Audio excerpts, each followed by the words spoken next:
It's an interesting question, isn't it? Because you think if you see someone physically and you're in kind of that physical space and contact, like now I'm doing this and the two is in the same room. Consultancy is all about building the relationship as well, obviously with a small business.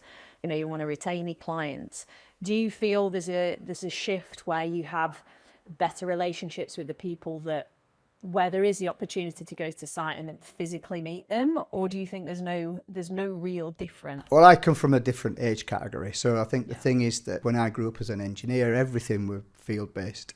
So everything was, you know, the person that you're dealing with, you've shook their hand, and there was no teams. When I started my apprenticeship, mobile telephones didn't exist. Yeah. So I had a radio pager that I had to run to the telephone box and put 5p's in or whatever to ring the office. Pager would go off. But I think the key was around that for us, culturally, that is the way that we did business. I like technology, and we had done some Teams meetings and we'd done some training prior to COVID. But it was a big adjustment for me. I'm comfortable with people.